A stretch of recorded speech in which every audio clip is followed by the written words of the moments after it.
On Underdog Fantasy Football, there are 12 teams per draft, and 2 of those 12 teams advance to the second round to make some money. This means every time that you draft a team, you have about a 16% chance to advance to that second round.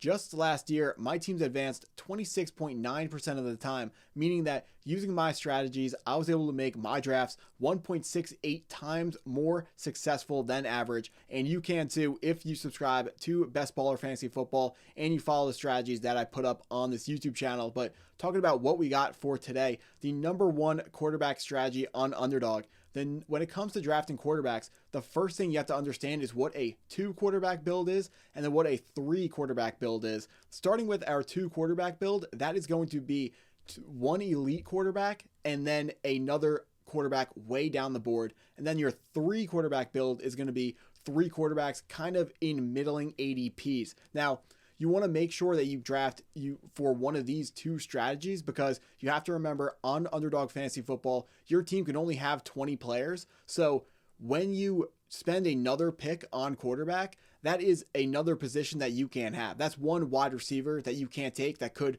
go crazy a la Marvin Mims in the wildcard round of the fantasy football playoffs last season. So the first thing we need to do, well, first of all, we're going to start with this 2 quarterback build, and that's what I'm going to explain first here. And the first thing we need to do is identify what exactly an elite quarterback is when you're looking at Underdog Fantasy Football. So what we are looking at here is the WARP for quarterbacks in Best Ball Mania. If you don't know what this is, it stands for wins over replacement player, and basically shows you exactly where each ranking of each player, how much of an advantage it will give you over the rest of your league. So each one of these dots are representing 1 quarterback ranking. So that 1 dot next to 1.5 is your quarterback 1, meaning if you had quarterback 1 last year in 2024, it was Lamar Jackson. If you drafted Lamar Jackson, he gave you 1.5 wins more than a quarterback 36 would have. So we can see by this graph, we can see there is a small drop off after quarterback 1, but the first really big drop off comes in after quarterback 4, which means if we are looking for an elite quarterback, we are going to be targeting a quarterback who can finish in the top 3. Now, we don't know exactly which quarterbacks will finish top 3. The important thing is we have to figure out which quarterbacks can finish top 3. So we're going to look at our elite quarterbacks here with Josh Allen, Lamar Jackson, Jaden Daniels, Jalen Hurts, and Joe Burrow. These are our quarterbacks going at the top of Underdog drafts for good reason. They're all really good quarterbacks. They have rushing upside except for Joe Burrow, who is going to be this high on the board just because of his pure passing numbers. The dude absolutely lights it up every single Sunday. Now, Josh Allen or Lamar Jackson, they are only slightly more likely to be ranked higher at the end of the year than Jalen Hurts. But so I can definitely tell you that these top 4 quarterbacks are all very similar going into the season. But the spot where they are not similar is in ADP. If you want to go ahead and select Josh Allen, he's going to cost you pick 33, where Jalen Hurts is only going to cost you pick 47. Now, in quarterbacks, as we just discussed, the difference between Josh Allen and Jalen Hurts is very small. Over the course of the season, it's going to be a little bit more pronounced, but when we get to the playoffs, Jalen Hurts or Josh Allen, there's pretty much no difference. Either one of those guys could be the quarterback to have for that week. So the way we want to handle this and find our elite quarterback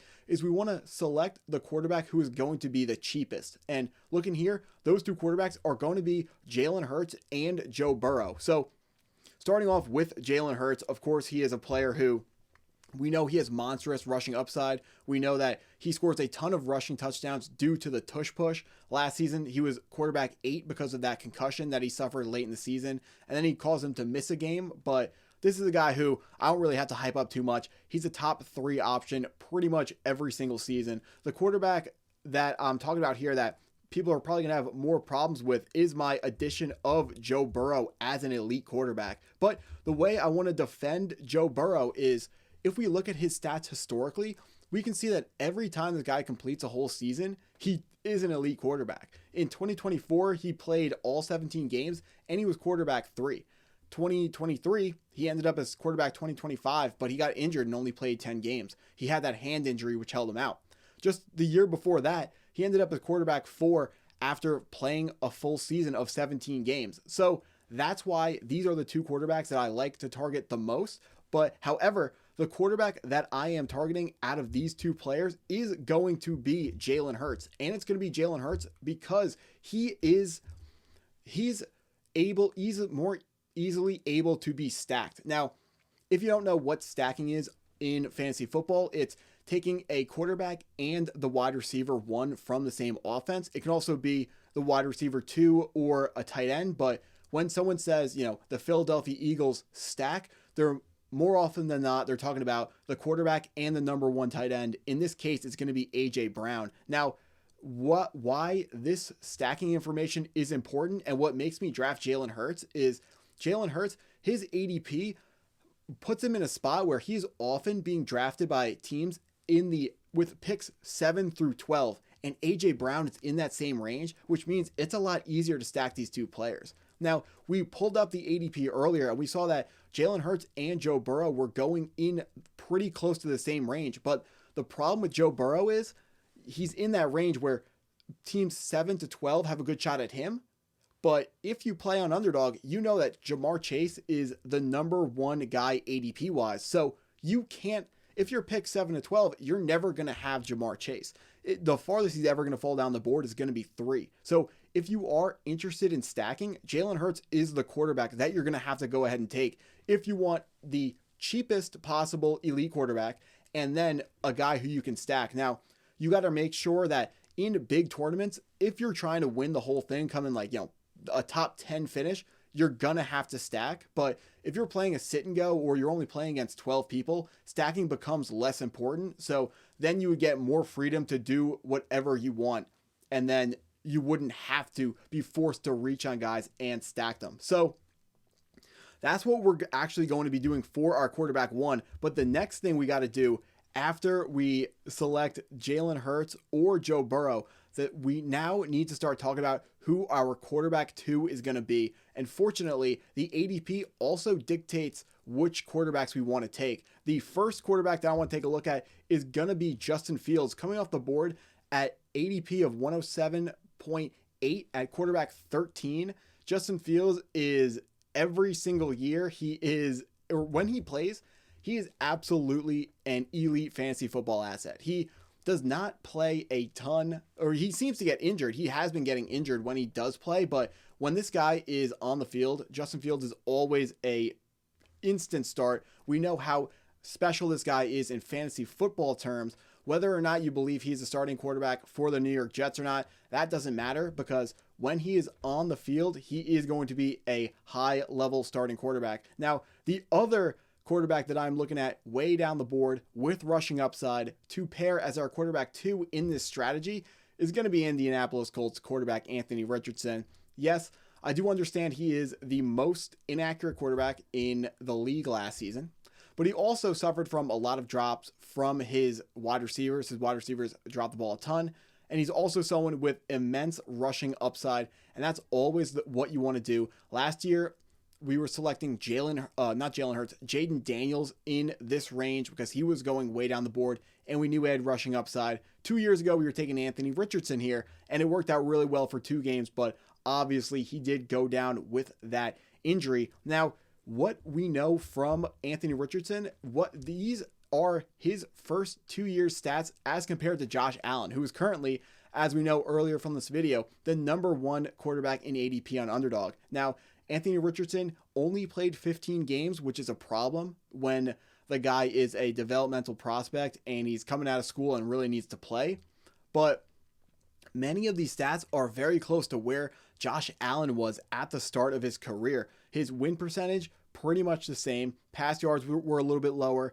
Yards per game, completion percentage, all a little bit lower. His interceptions per game being higher. So very, very similar. But of course, we know how powerful Anthony Richardson is as a runner. His running stats per game were better than first and second year Josh Allen. And that's where this guy is going to make his money for you on fantasy football. Now, the idea with Anthony Richardson, I understand he is a highly volatile player, but the idea is you go ahead and select that elite quarterback in Jalen Hurts or Joe Burrow early, and you expect them to be your starting quarterback for about 14 of the 17 weeks. And Anthony Richardson, when he does get those boom weeks, which we know he's capable of, we've seen it all the time with those crazy, 2 or 3 or 4 rushing touchdown performances.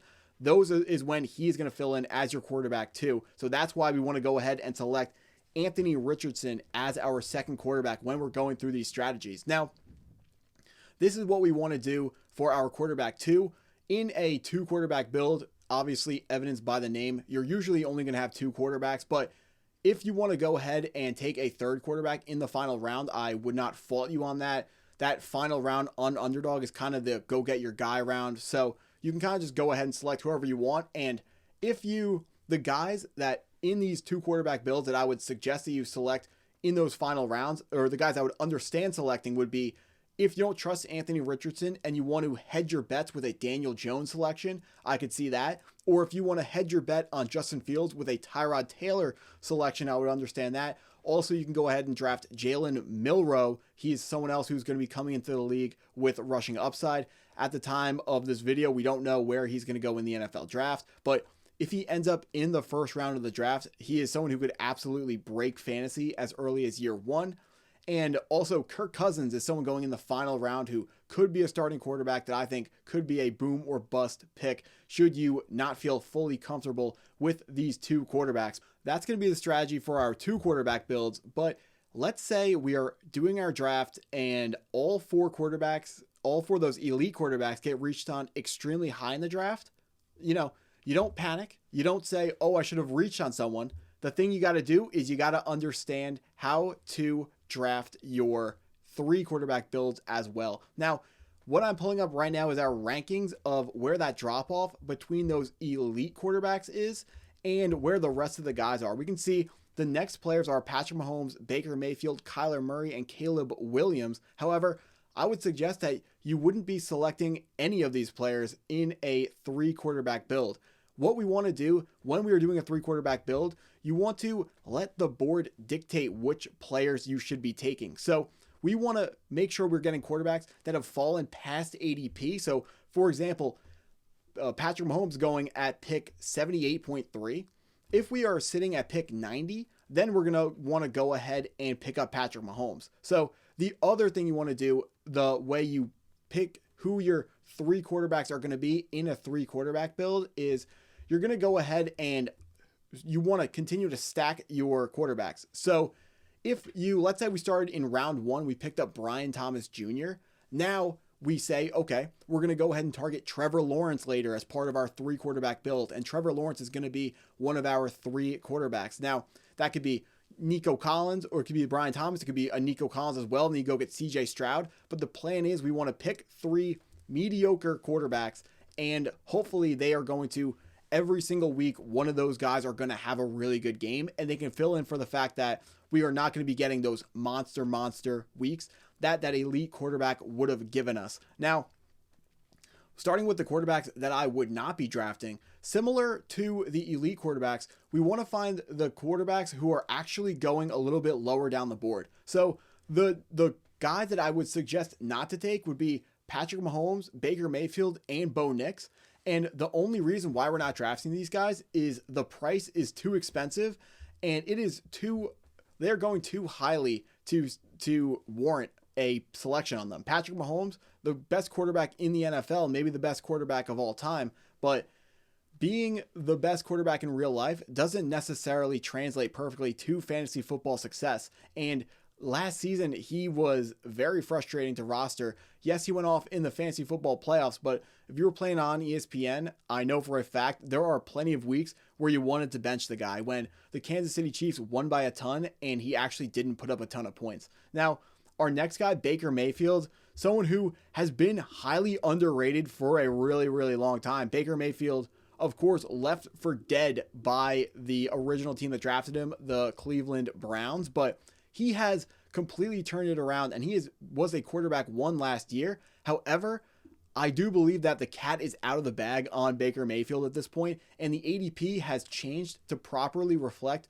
where he should be taken in underdog drafts, which is why I would suggest that you don't take him. Now, if you select Chris Godwin and Mike Evans early, of course you are still going to go ahead and take Baker Mayfield. Just make sure that you are not reaching on him at ADP. The last guy that I would suggest not to take, it would be Bo Nix, and it's just the same reason as the other guys.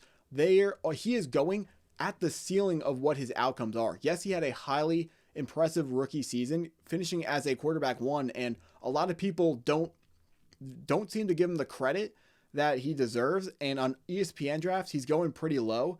And in Dynasty, I think he's one of the best buy lows in the game. But on Underdog Fantasy Football, these people are absolutely on it, and they know that Bo Nix should be being drafted highly, which he is, which is why I suggest that you should not be going ahead and drafting Bo Nix. Now, let's talk about the guys that you should be drafting. The number one guy that you should be drafting in a 3 quarterback build, it's going to be Justin Fields again for all the same reasons. Crazy upside. Dude runs the ball like crazy. He's going to score a ton of points. I feel like I don't have to sell people on Justin Fields, but that 107.8 ADP is just absolutely insane. He's coming off the board at quarterback 13. If I was ranking them, he'd be my quarterback, probably 6, right behind Joe Burrow. He'd be above Patrick Mahomes for me, just because the dude runs the ball. I understand maybe he has a higher chance of being benched, but that's a risk I'm willing to take. As we know, you want to make sure you are taking risks on fantasy football. The guy that people are, I'm sure, going to fight me more on, a quarterback who has to be mentioned as a buy low, or as a do draft in 3 quarterback builds, is going to be Dallas Cowboys quarterback Dak Prescott. He is coming off a big injury. He is someone that a lot of people don't like him, but if you look at his stats historically, when he plays every single game, he's a quarterback 1. We are 2 years removed from a quarterback 3 season. Then the year before that, he was injured. The year before that, in 2021, he played 16 games and finished again quarterback 1 as a quarterback 1, as quarterback 8 overall. In 2020, he was injured, did badly.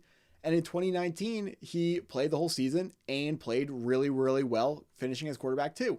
So what we are seeing is if Dak Prescott is healthy, he is going to be a player that you want to make sure you're drafting. And he is going far enough down the board that he is a player who can drastically outperform his ADP, and someone that in 3 quarterback builds, I will be targeting aggressively. Now, CeeDee Lamb, another player with high ADP, so he's going to be a little bit difficult to stack, but CeeDee Lamb's going far enough down the board that you are going to have about a 50-50 chance at selecting CeeDee Lamb. So if you do want to go ahead and load up on Dak Prescott, you will have a pretty solid chance of getting the stack with CeeDee Lamb to go with him. Also, if you're drafting a lot of Dak Prescott, I would focus in on those rookie wide receivers, as a lot of them are being mocked to the Dallas Cowboys in mock drafts. Now, the next guy that we are going to be taking a look at here is another guy who, he's pretty funny, but Sam Darnold from the Seattle Seahawks, coming off the board at quarterback 28. I mean, any starting quarterback should be finishing in the top 32. So Sam Darnold has to outperform 4 quarterbacks to outperform this 5 quarterbacks to outperform this ADP slot. He was a quarterback 1 last season, finishing as quarterback 9. Sam Darnold is a player with he doesn't have tremendous upside, but I think it's going to be easy for him to overperform this ADP where guys are selecting him on Underdog Fantasy Football. And the final quarterback that I will be targeting in these 3 quarterback builds is going to be, he's back. It's Anthony Richardson. The dude is an insane value. Yes, this pick might turn to absolute dust in your hands, but he also might win you your league. Anthony Richardson is one of the most important players to have exposure to on Underdog, and someone that I already have a ton of shares of, and I'll be taking a lot more shares of him before the season starts. I would load up on Anthony Richardson now because it feels like he is one media story bomb away from absolutely skyrocketing up draft boards. If any media comes out about Anthony Richardson showing out in training camp, this is a player who will be immediately moved to a top 10 quarterback, because we are very shortly removed from 2 years ago where we played 4 games and he had a ton of points per game, and everyone was so excited to draft him last year. So that excitement is still there. People love rushing quarterbacks. Make sure you're loaded up on Anthony Richardson. But if you stuck around this long in the video, please hit that like button. Oh, first of all, if you stuck around this long, thank you. And please hit that like button, hit that subscribe button, and enjoy the rest of your day.